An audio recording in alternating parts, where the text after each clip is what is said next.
Hi, I'm Phil from Driftworks. This is Jay. I need to admit I've got serious issues. We're on the way to buy another car. Just what you need. Just what I need, yeah. Well, let's have a look. 4 days ago, I put up a picture on Instagram. I don't know whether you can see that. If you can't, I'll add it. Of my 9972 GT3, my Riviera Blue Porsche GT3, one of my favourite cars I've ever owned. And this was a picture reminiscing about owning it, basically, because it was 7 years ago that I posted this picture when I bought it. And yeah, so just nicely reminiscing, as I do occasionally, about the car. And the guy that I sold the car to replied to us on Instagram and just said, I've still got it. I was like, oh, that's cool. Want to sell it? Ha ha ha ha. Joke's on you. And he said, yeah. And he said, yeah. So now we're 4 days later. Plenty of back and forth negotiating and emptying of bank accounts. Yeah, inventing money that I didn't have, and I definitely shouldn't spend, because my wife at the moment is due our first child in 4 weeks. So yeah, we're on the way to get a blue Porsche. It could be worse. When Eve was a month away from having Rex, I went to Texas for a week. You were buying cars as well, weren't you? I went to Texas and bought 3 cars, 2.5 cars. Nothing. Yeah. That's absolutely nothing. I am nothing compared to Jay. Then that's fine. You're way worse. We already knew that, though. How dare you? Jay is brilliant. He's a brilliant friend, because he always makes you look better. Because everybody's husband, they're always better than Jay. Oh, thanks. So yeah, we're about probably half an hour, 40 minutes away from collecting the car. I've already paid for it. The guy, I've known him for ages, and as I say, I'm the one who sold it to him. It's slightly different. A lot of the modifications that I'd done to it have been removed, and it's put back to a more standard car, but that's not a problem. I'm not going to film at his house because it's rude, but I guess we'll probably stop somewhere after we've picked it up, and maybe I'll see whether I can throw a camera in the car or something. But yeah, see you in a bit.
This car.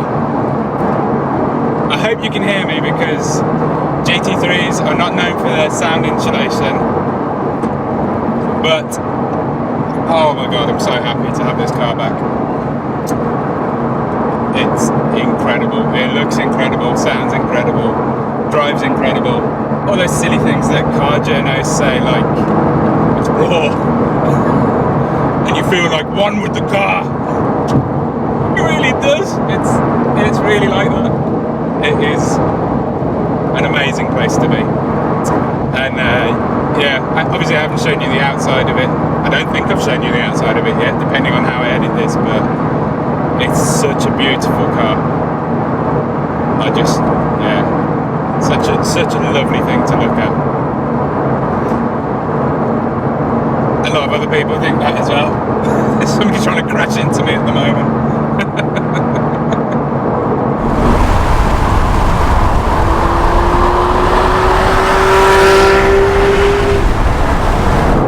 So some of you might be asking why I've bought it back. what is so special about this car. It's a weird one. There's been a few really significant cars that I've owned or built and owned over the years. For drifting, I guess one of them was the 2JZ S15, my first S15. It was a really significant point for Driftworks and a really fun build. Modified road cars, obviously that's the V10 M3, which I bought back a couple of years ago, and we're currently in the midst of improving, restoring, whatever you want to call it, going mad with. That was a really significant era for me with Driftworks, and being able to afford to do something like that was something I never dreamt of. And then the next point on was directly after the V10 M3 was this car. That's what I sold the V10 for, was to get this GT3. Originally it was going to be a more simple like 997.1 GT3, and I really reached for this one financially when I saw it on Piston Heads, saw the colour, and I just fell in love with it and kind of had to find a way to own it. So that was 7 years ago, and almost 7 years and 1 week to the day since first buying it. I've bought it back.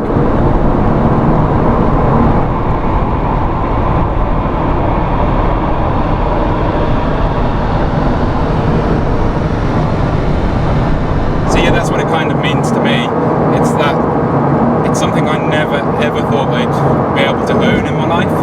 To be honest with you, I wasn't really that interested in Porsches. I wasn't even that interested in German cars at one point. It was all about the Japanese cars. I'd come from VWs. My third car was a VW Golf, which I'd modified quite a lot for back then. But then since that car, I'd always been into Japanese stuff. So coming back into the E46 M3, I bought that obviously without the V10, and then it's kind of a natural thing.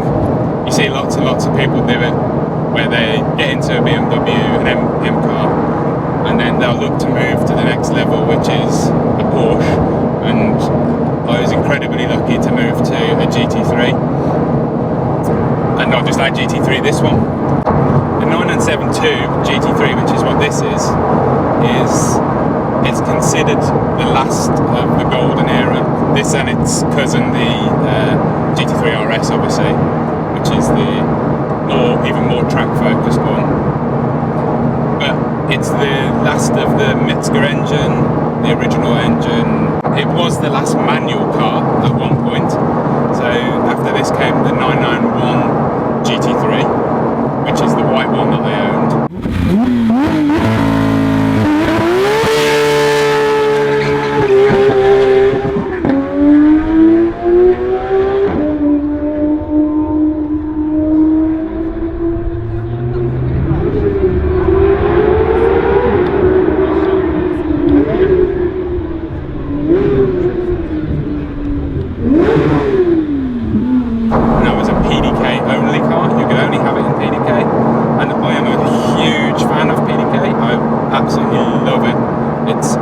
It's not like your average dual clutch system. It's so quick, so race inspired, and works so well on track, and also as you daily runabout.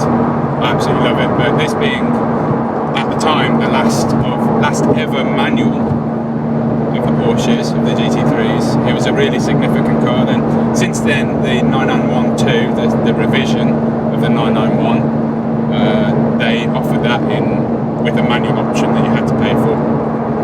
So yeah, it did come back, and that was as a result of GT3 owner uproar, basically saying, how dare you take the manual away from us. It's such a good manual gearbox as well. It really is a joy to drive.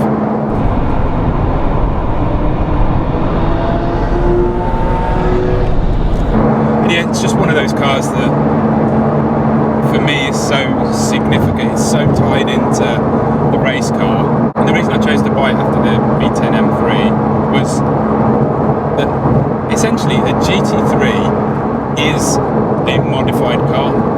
It's a purpose-built track car, but it's done by Porsche, not by me and my mates. And it's so capable of driving to the track, the Nürburgring for example, where I've been a couple of times in this car when I previously owned it. Drive to the Nürburgring in relative comfort. As I say, it's quite a loud car, it doesn't have much in the way of sound insulation, and it's all solid everything, so top mounts and alignment arms and everything like that. It's really solid and very firm car, has adjustable coilover suspension as stock. But you can drive in relative comfort with your DAB radio on, your air conditioning, to the Nürburgring, and then you could blast 20-30 laps if you want to. Brakes perfect, tyres are perfect because this comes with Cup 1s, Michelin Pilot Sport Cup 1s, which are very, very hard to get now. They're the more track focused tyre compared to the Cup 2s that you get nowadays.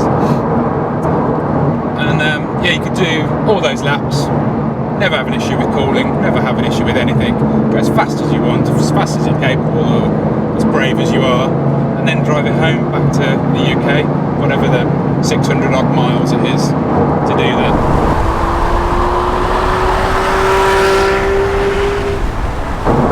And that to me was absolutely mental, and that's something that I strive for in the build of the E46, even before the V10, was to basically build a car that's capable of doing that.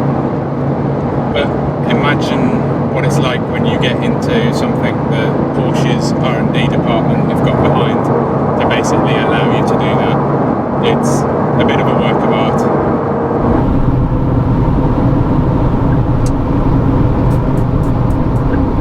So yeah, I'm a big fan of GT3s, but this one in particular, being my first GT3, I think, as I said on that Instagram post, it completely changed the way I looked at cars. My whole perspective on performance track cars changed as a result of this.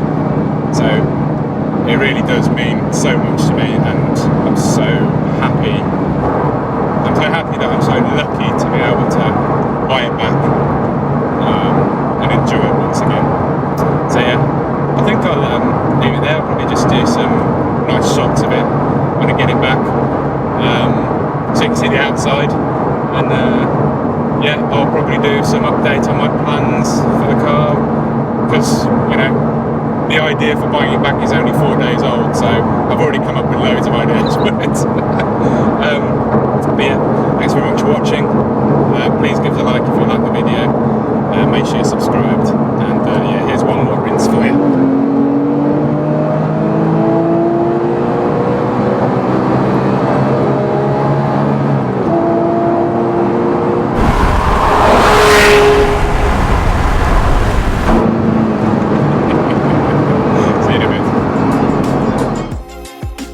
At Driftworks, we've helped over 50,000 happy customers since 2004. Our huge online parts store is simple to use, with superb shipping rates to anywhere in the world, and finance options available for UK customers. We live and breathe wheel fitment, so if you have any questions about your own car or any of our products before placing an order, please drop us an email at shop@driftworks.com or give us a call. Thanks for watching.